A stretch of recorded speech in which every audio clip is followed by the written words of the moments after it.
I had just come back from another long day, the kind where your shoulders ache from carrying too much weight, and your mind keeps replaying all the little failures you couldn't quite shake off.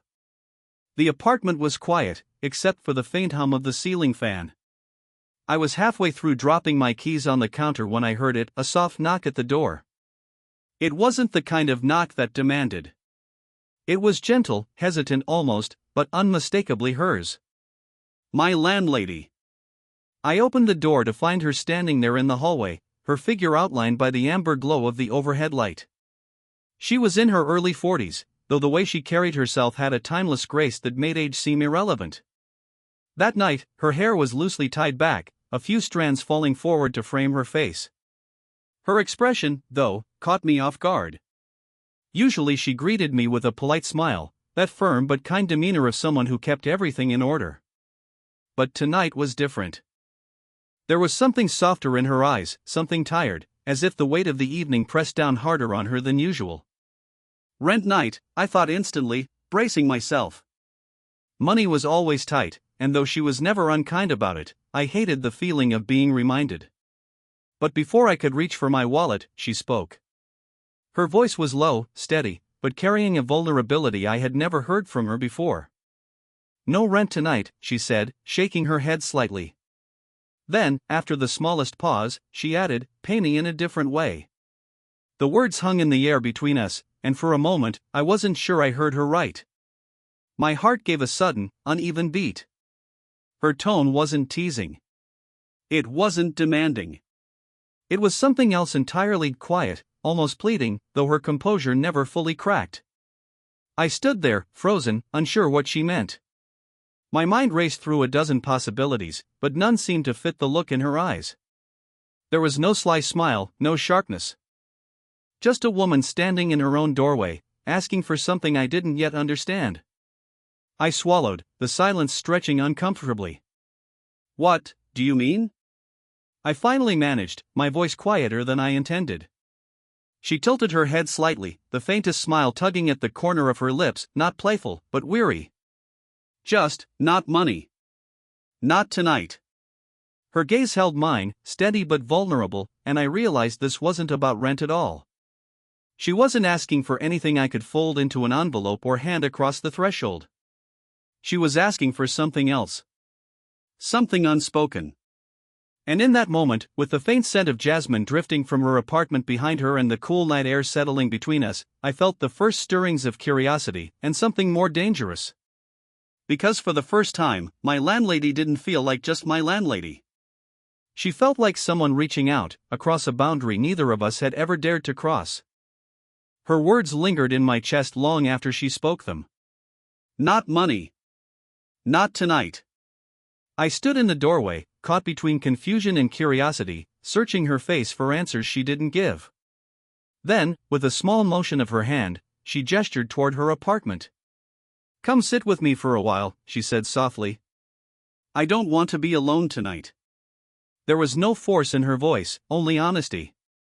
And something about the way she said it, stripped of the usual layers of formality she always carried, made it impossible for me to refuse. I followed her inside. Her apartment always carried a certain elegance, but tonight it felt warmer than usual. A single lamp by the sofa cast a golden glow across the room. A candle burned quietly on the coffee table, the faint scent of jasmine threading through the air. It was simple, intimate, and unexpectedly inviting. She moved gracefully, as if even in her tiredness she couldn't help but carry herself with poise. Tea, she asked, already reaching for the porcelain cups she kept neatly arranged. I nodded, unsure of what else to do. When she handed me the cup, her fingers brushed against mine. It wasn't deliberate, not exactly, but she didn't pull away quickly either. The contact was light, almost imperceptible, yet it sent a quiet ripple through me. Her skin was warm, soft. My hand tightened instinctively around the cup, and I prayed she couldn't see how it unsettled me. We sat across from each other at first, the silence stretching just a little too long. I caught myself studying her, the faint lines near her eyes, softened by the glow of the lamp. The way she held her cup gently, as though savoring the warmth more than the taste. She was beautiful, but in a way that carried weight. Not the fleeting beauty of youth, but something steadier, deeper. Finally, she broke the silence. Sometimes, she murmured, her eyes fixed on the steam rising from her cup, this place feels so big. Too big for just one person. I wasn't sure what to say. I took a sip of tea to give myself time, the jasmine notes lingering on my tongue. I know what you mean, I said at last. It's strange, isn't it? You can be surrounded by walls, by everything you need, and still feel like something's missing. Her eyes lifted to mine then, and for a heartbeat, we just looked at each other. There was no pity in her gaze, no judgment. Only recognition. She leaned back slightly, a breath escaping her. That's exactly it. The air between us shifted. The small room, the golden light, the gentle weight of her words, it all drew us closer, though neither of us had moved. I realized then what she had wanted all along. Not money. Not favors. Just presence. Just someone willing to sit across from her in the quiet and see her not as the landlady, but as a woman who, for one night, didn't want to be alone. And somehow, that felt heavier and far more dangerous than any rent I could ever pay. The tea had cooled by the time our words began to flow. At first, the conversation was light, simple questions, polite answers. She asked about my work, about how I managed long hours on such little pay. I shrugged it off, trying to make it sound easier than it was. But she had a way of looking at me, steady and unblinking, that made me feel like she could see right past the surface. Don't minimize your struggle, she said gently, her lips curving in the faintest smile. It's harder to be young than people admit. You're always told you have time, but no one says how heavy the waiting can be. I didn't know how to respond, but her words lodged somewhere deep inside me. She leaned back on the sofa, her cup resting in her hands. For the first time since I had met her, she began to share pieces of her own story. Not as the landlady, not as someone in charge, but as a woman. She told me about her marriage, how it had ended quietly, without drama, just two people drifting so far apart that even silence had become unbearable. She spoke of the years since then, of the strange loneliness that lingered even when life looked orderly from the outside. Her voice didn't break, but there were moments it thinned, like a candle flickering against a draft. I listened, more carefully than I'd ever listened to anyone before. When she fell quiet, I found myself speaking too, telling her things I rarely admitted aloud. How I felt like I was always running, working to stay afloat, never quite finding a place where I could rest. I confessed that some nights I lay awake, wondering if I was already failing at life before it had even properly begun. She laughed then, not cruelly, but softly, shaking her head. You're not failing, she said. You're just starting. The middle always feels far away when you're still at the beginning. Her words were comforting in a way I hadn't expected. It was strange, I was supposed to be the tenant, the one in need of stability, yet here we were, offering each other pieces of reassurance that neither of us had found elsewhere. The night stretched on. The clock ticked, unnoticed. Between our stories were silences, but they weren't empty. They were full of glances that lingered too long, of breaths we both seemed afraid to release too loudly. At one point, she smiled at something I said, a real smile that reached her eyes. For a second, she held my gaze, and in that unguarded look I saw something I wasn't supposed to see, longing, delicate but undeniable. Then she blinked, lowered her eyes, and the moment was gone. But the silence that followed wasn't the same as before. It carried weight, an invisible thread pulling tighter between us. And as I sat there, heart unsteady, I realized that what began as a simple conversation was turning into something far more dangerous, a closeness neither of us had planned, but both of us had already stepped into. The hours slipped away almost unnoticed, the room carrying that quiet magic that comes when two people realize they are no longer strangers. The lamp still cast its warm glow across the living room, and the jasmine candle had burned low, its fragrance softer now but still lingering in the air like a secret. At some point, our positions shifted. She had started the evening sitting across from me, carefully measured in the space she left between us. But little by little, the distance had closed. A story of hers had led to laughter, and when she leaned forward to emphasize a detail, she didn't retreat as far back as before. And when I replied, I leaned in too, matching her without thinking. Before I knew it, she was sitting beside me on the sofa, the fabric of her sleeve brushing lightly against mine. The contact was subtle, accidental at first, but she didn't move away.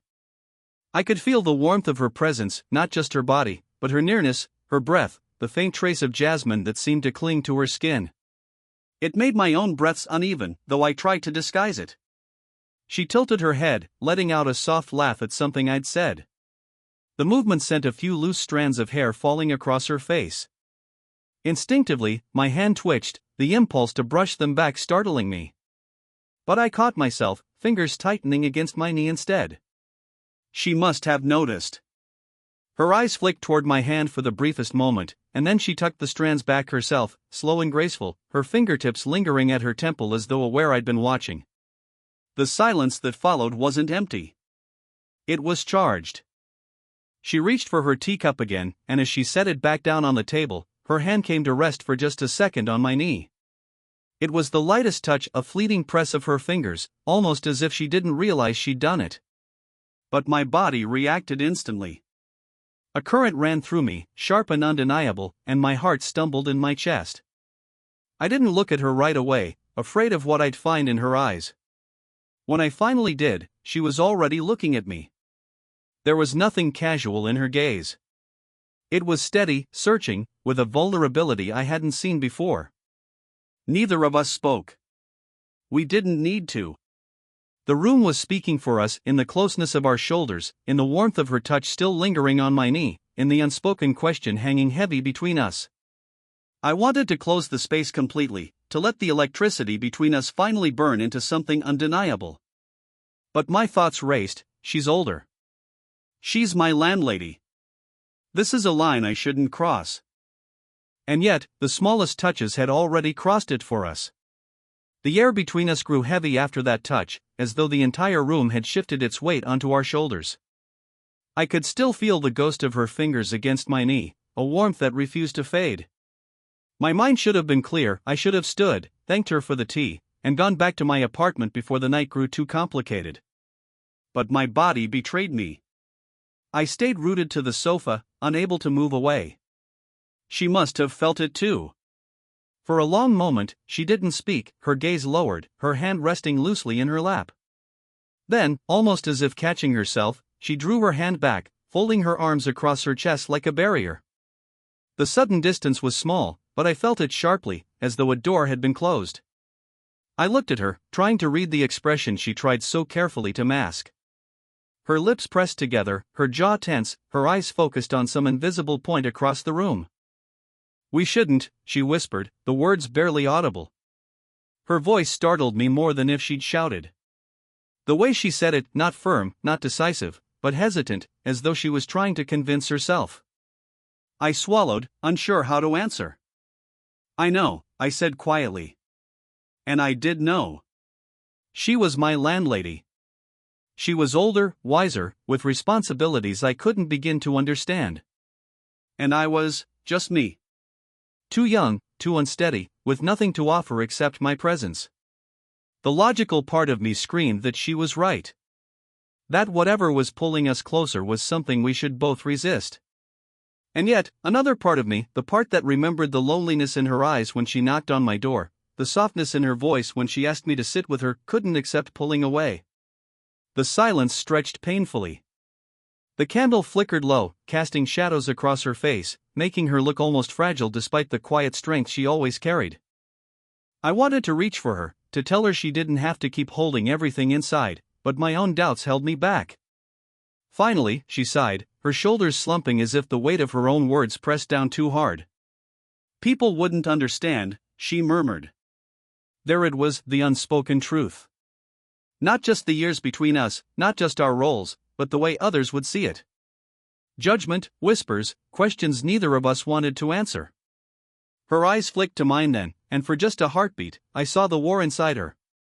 The longing that mirrored my own, colliding with the walls she'd built around herself. And in that look, I understood, this wasn't a simple refusal. It was a hesitation, a battle between what she felt and what she believed she should feel. I sat there, torn between leaving and staying, between honoring the boundaries and wanting to break them. My chest ached with the weight of it.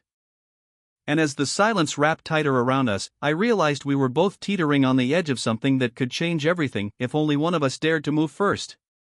The silence was suffocating. Every second that passed seemed to tighten the invisible thread between us until I could hardly breathe. My eyes kept flicking to her hands, folded tightly in her lap, knuckles pale from the pressure she put on them. She looked strong, composed as always, yet the small betrayals of her body told a different story, the way her shoulders rose and fell a little too quickly, the way she pressed her lips together as if keeping words locked inside. And then, as though something inside her finally gave way, she reached across the narrow space between us. Slowly, almost cautiously, her fingers brushed against mine, then settled over my hand. The contact was so light at first I almost thought I imagined it. But then her hand tightened, her palm warm against my skin, her touch trembling just enough to betray the courage it had taken. I froze, my chest aching with the weight of the moment. When she finally spoke, her voice was softer than I had ever heard it, a whisper that carried every bit of her vulnerability. "Sometimes," she said, eyes fixed on the candlelight instead of me, "I just need to feel that I'm not invisible." The words hit me like a stone dropped into still water. Invisible. The idea that this woman who carried herself with so much grace, who seemed so composed, so untouchable, could feel unseen, unnoticed, unseen by the world, it shook me. I turned my hand over, lacing my fingers gently through hers, and held on. Not tightly, not possessively, but firmly enough to tell her she wasn't reaching into empty space. "You're anything but invisible to me," I whispered. My voice cracked slightly, the truth of it pressing too hard against my chest. Her head turned slowly, and for the first time that night, her eyes met mine without hesitation. They shone in the dim light not just with sadness, but with relief, with something raw and unguarded. A small breath escaped her, almost a laugh but edged with emotion. And then, without words, she shifted closer. Her body leaned into mine until her head came to rest lightly against my shoulder. I felt her weight settle, warm and steady, her cheek pressed near my collarbone. My arm moved instinctively, sliding around her back, pulling her gently closer. The fabric of her blouse brushed against my skin, and beneath it, I could feel the faint, rhythmic steadiness of her breathing. We didn't speak. We didn't need to. The silence that earlier had felt suffocating now wrapped around us like a blanket, softer, safer. Her hand remained in mine, her fingers curled loosely, and every so often, her thumb moved a small, absent-minded stroke against my knuckle that made my heart stumble. For the first time that night, I stopped fighting the pull between us. I let myself feel it, the closeness, the tenderness, the simple but overwhelming truth that in that moment, we were exactly where we both needed to be. And as her breathing slowed against my shoulder, I knew this was no longer about rent, or boundaries, or roles. It was about two people finding something they hadn't even known they were missing, and finally letting themselves reach for it. Time became strange after that, as though the world outside her apartment no longer existed. We sat there, close, wrapped in a silence that was no longer heavy but warm, almost protective.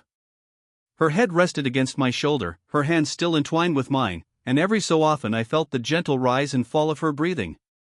It was a rhythm that steadied me, made me forget, for a moment, the doubts that had gnawed at us earlier.